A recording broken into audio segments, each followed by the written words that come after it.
Fuck burnout, battling burnout for badass women. Are you guys ready for this?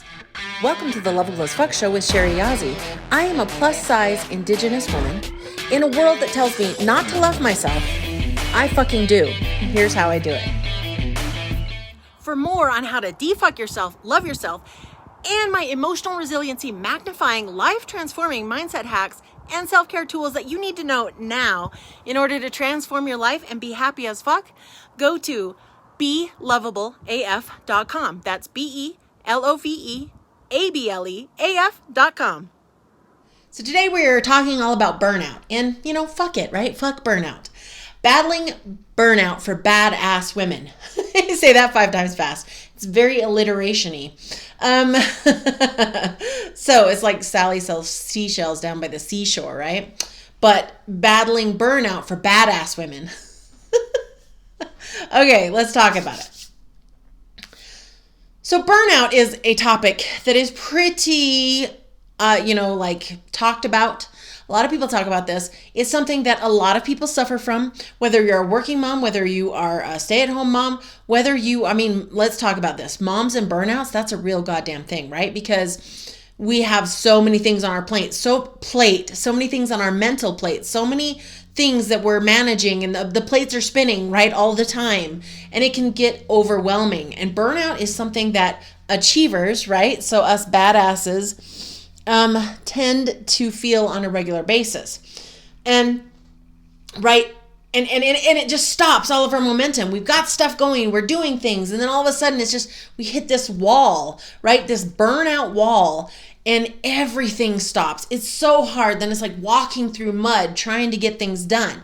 And when we're trying to walk through mud to get things done, everything is harder. Everything is more difficult for us to actually accomplish and do.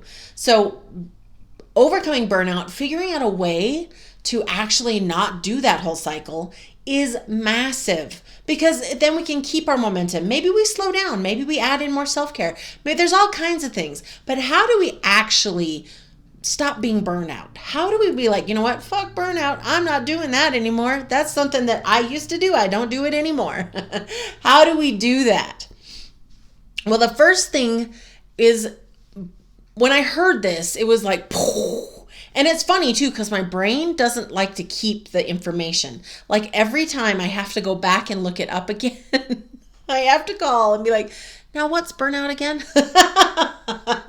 And so I'm going to teach this to you because it was life-changing for me. Burnout is not like doing too much or anything like that. It's actually avoiding and not being present, like another way to say avoiding. So like, think about it. Okay, so let me give you an example with your kids. Let's say, you know what I mean, it's just one thing after another, and you've got fits and messes, and it's just rough. And you want to escape, you don't want to deal with it, you're just like, oh my God, I can't anymore, and you're feeling burnt out. Now, versus when you actually sit down and like be present and play with your kids, or if they're older, you're talking to them and you're listening to the wonderful things that they're saying and the jokes they're telling. When you actually are present in the moment with them, it's a very, like, that feels good. That feels like, oh wow, I mean, yeah, I can do this. This is easy, right? It takes away the burnout. So it's when we're actually avoiding something. So let's talk about work or jobs or your business. If there's something you've been avoiding, it is piling onto the burnout. It's just like there's a pile, and once it gets to a certain point, boom, you're burned out. There's no way around it. So it's just piling onto that burnout pile, right? That once it's reached, you're fucked. So when you're avoiding, anytime you're avoiding, like let's say you have planned to post on social media and you haven't done it all day. Well, all day long, if you had planned on doing it and you didn't do it, you're avoiding it, it's piling on. Versus, and you've probably had this experience, right? We all have, where it's like we've let a project just sit out there and not deal with it. We know it's there. We're avoiding. We finally do it. And it's like this, oh my gosh, why didn't I do that 10 days ago, a month ago, however long we've been avoiding, right? So one of the things, if you want to avoid burnout, is start looking in your business, in your relationships, in your life. Where are you avoiding? Where are you, you have that push, you have that intuition, you have that intuitive hit to do something or a commitment to do something, and you're avoiding it, right? Like think about, okay, so if you're like, I'm going to work out, I'm going to work out 3 times a week, and you don't do it on Monday, and then you don't do it on Tuesday. Like, it's every day that weighs you down. And I'm not saying you have to work out 3 times a week, but if you've decided and said that you're going to do it and you're avoiding doing it, it's starting to pile up, this burnout pile. Again, where once it hits a certain threshold, you're done. So taking a moment to stop, like at the beginning of the week, whatever it is, if you're more of a daily person, weekly person, check through, how's your business? Is there anything you're avoiding? Is there anything that you could accomplish this week or your job that would take away from the burnout pile, right? So like one of the things that I avoid is putting my numbers in for my quarterlies and everything so that it's all just handled. And once I do it, it always feels like, oh, good. Why didn't I do that before, right? Because it doesn't take me that long, but it can kind of just be in the background, this thing I'm avoiding, right? And when you have so many, like, okay, and here's the deal. If you're sitting there being like, fuck, Sherry, I'm avoiding shit in my relationship, I'm avoiding shit in my family, I'm avoiding shit in my job or my business, I'm avoiding shit in my life, I'm avoiding my body, like, things I have committed to, like I'm avoiding so much, right? It's okay. We all do it. Everybody does it. Everybody gets burned out, especially high achievers, overachievers, right? If you're a recovering overachiever, say I, right? That was me.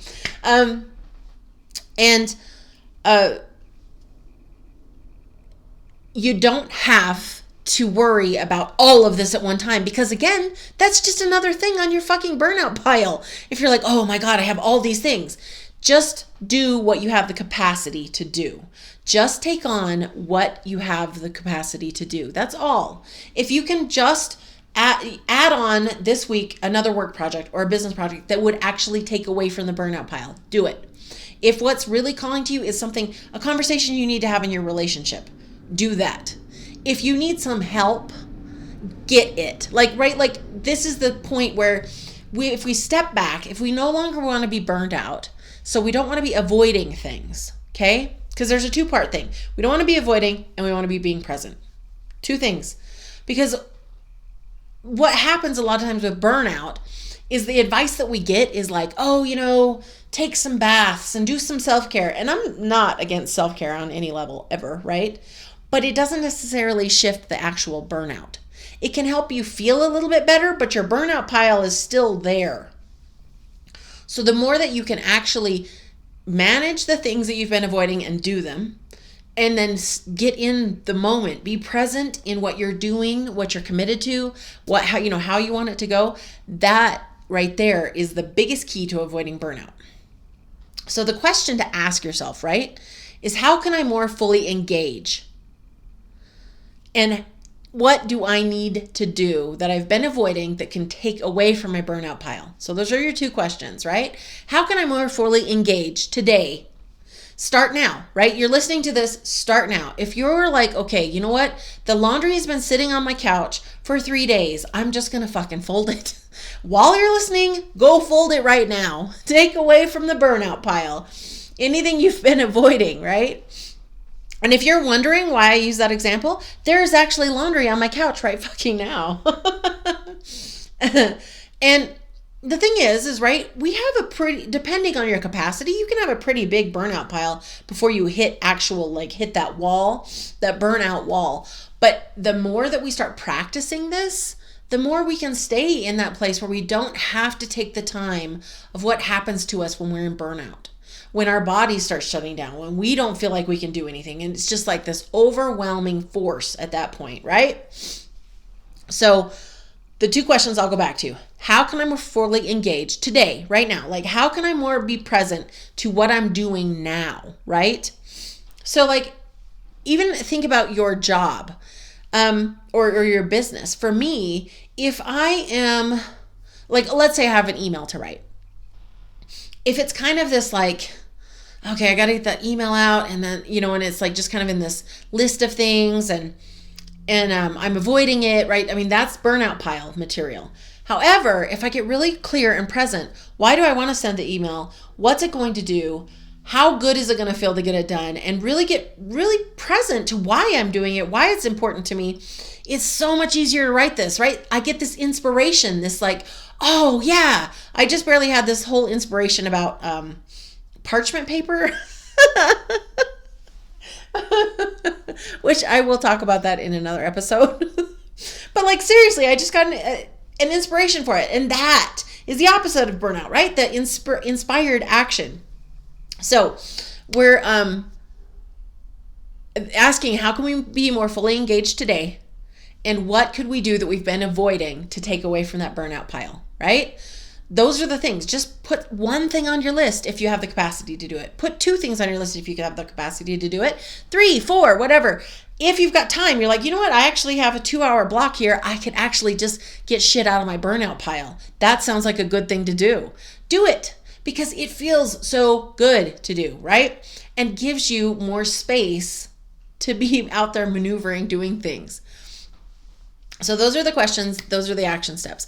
And this is the thing, is when we start avoiding, so like that's the, let's see how to put it. That's the to-do stuff that I just talked about. But there's an energetic side to this, okay? And because there's an energetic side to everything. So there's an energetic side to, we make a decision or something happens, right? And we make it mean something, and then we start avoiding, okay? So sometimes it's just stuff you don't want to do, but other times it's not. So I will tell you a story. So I've been on break from the podcast. This is season 3, woohoo, start of season 3 right here. And I was on a break. And during that time was my birthday. I have just hit level 42. Yes. And I had taken a little bit of a break from like posting and being out in front of people, and like, then I kind of got sad just with the world and disillusioned with America, and I took more time. But it was weighing on me that I wasn't out there, that I wasn't sharing, that I wasn't talking, that I wasn't spreading the message that I feel like I'm called to share, right? And so it started becoming an avoidance thing. It started to become a burnout thing. But why did I start doing that in the first place? Why? Like, because I actually enjoy posting. I actually enjoy sharing my voice.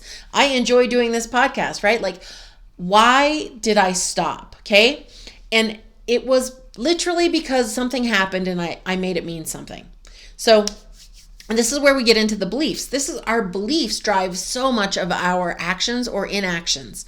And this is why it's really important to take those on. So what happened was I made a post about the podcast, and I really didn't get any engagement. And I felt really like let down and hurt, and like, oh my gosh, nobody cares and nobody wants to hear your stupid voice, Sherry. Like, see, I made it mean all of that immediately, right? Like, come on, that's like a shit belief. Nobody wants to hear what you have to say, Sherry. Like, come on. So that belief started driving my avoidance. It started driving that and started building my burnout pile. Okay, that one belief right there. And the funniest thing is I go back and I start posting. But I didn't feel like way inspired to do it. I felt like I should, but I was like, fuck this. I know how to get out of burnout. I'm going to stop avoiding and I'm going to do it. So I did it. And then literally nobody, and I don't mean like nobody reacted, nobody mentioned, nothing. I put it out into the world and no response of any kind came back. And I was like, what the heck? So then I did another post and I was like, nothing came back. I'm like, oh my gosh, am I like being penalized? Like, See, the world really doesn't want to hear my voice. Like, I should just shut up. I'm so dumb. I don't really think I'm dumb, but like, I was like, oh my gosh, like my words just are, nobody needs to hear me. Anyway, like I just spiraled out. I had set somehow the settings to only me. So literally, I'm the only one who could see the post. Nobody else could see it. And see what I had made it all mean? So that's what I mean when there's what happened, right? I posted something and nobody said anything. I posted again, nobody said anything. I made it mean all of this stuff to confirm this belief that nobody wants to listen to me, that my voice isn't important and that it's not needed in the world. That's the belief that is from a long time ago, right? That's not a brand new belief. That's a belief from way back. And it showed up for me to work on it. Yay!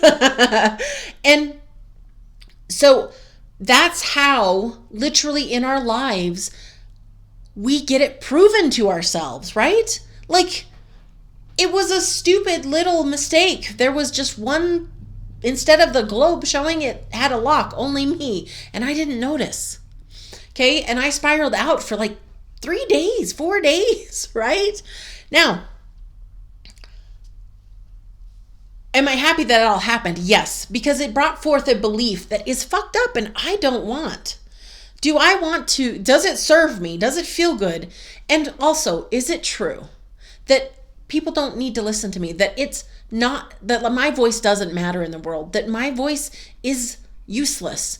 That my voice isn't needed? Is that true?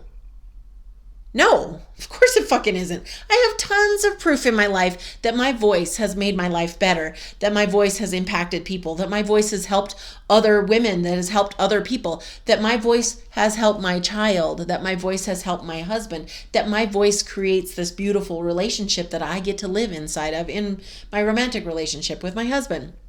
Like, I have so much proof. But see, it was operating back there. You know what I mean? Just this little ugly voice. And I didn't realize it. So now I know. Is it true? No, it's not true. What do I want to believe? And I want to believe that my voice is needed. And I actually have proof that it's needed. A plus size Indigenous woman who owns her own business, she should fucking be talking out there all the time. I see other people talking that I am like, I can't believe people are listening to this person. I can't believe this person has 1 million fucking followers. I cannot believe that this person is making so much money selling this, because what they're saying and how they're going about it is so yucky and so colonized, if you will. Like, it doesn't have the same thing available. There's so much shoulding in it and stuff like that. And I'm like, no, I need to show up and talk about, fucking off, telling the shoulds to fuck right off, right? Like, we as women don't have to continue to buy into that, into the patriarchy, into the colonization. We don't need to do that anymore. And so my voice is needed. My voice is absolutely needed in the actual world. And I took that on, and I took it on really powerfully. And that right there is what it looks like when you look at something and you do some to-do things, some actual things in the world to stop the burnout. But then you go further underneath and find the belief that was fucking you up and you reprogram it. Because then the cool thing is, yes, you can still do those things, and yes, will there be the other things that come up? Yeah. But absolutely shifting the belief that my voice is valuable makes me want to be out there. It makes me want to post. I have inspired ideas to say about parchment paper. Do you see what I'm saying? That is the magic of actually handling your beliefs. So if you want to handle your own beliefs, go into the link in the description, be loveable af.com, and get in the course. The course is a 30-day program that literally takes you, a transformation, takes you from wherever you are. It helps you, support you to create new happiness set points, new energy set points, new love set points. It also has the belief work in timed exactly to rewire your beliefs or unfuck them in several areas of your life, because we take on your top 3, okay? And this is big because those top 3 are so foundational. They are so old. It's not something that is just, oh, I went to one seminar and boom, they were gone. I mean, I had done so many seminars, so many live events, therapy, group therapy, all kinds of things. Nothing did it until I did the belief work. Nothing. So if you want to get in, you want to actually start taking on, because maybe you've been doing all these things, the strategies and the things and adding this and adding self-care, and you've been doing it all and you're still like, okay, why is it so hard? And why do I have to keep doing all this all the time? It's just adding more to my plate and more to my fucking burnout pile. Well, if you want to literally clear that shit in such a way that your beliefs are actually supporting you to show up easily, your beliefs are actually supporting you to creating the relationship that you are excited to be inside of easily, your beliefs are actually supporting you in loving your body easily, then come and get into the course. It's 30 days. You have a support from me in the Facebook group, but also in the course itself. It literally has all the timing, all the beautiful support that you need, as well as energy healing. It is literally a magical place, not just for me, but for everybody else who has done it. And that's it for me today. In case nobody has told you yet today, you are lovable as fuck, just the way you are. And I'll talk to you again soon. To send me your questions or stories, email me at loveableafshow@gmail.com. If you love the show, please comment, like, and subscribe if you're on YouTube. And if you're listening on the podcast, please leave a review and subscribe to help me get this show in front of more women who need to know that they are lovable as fuck just as they are. Check out the show notes or go to belovableaf.com. That's beloveableaf.com for more of how to unfuck yourself, love yourself, and be happy no matter your size. I said it before and I will say it again. You are lovable as fuck just as you are.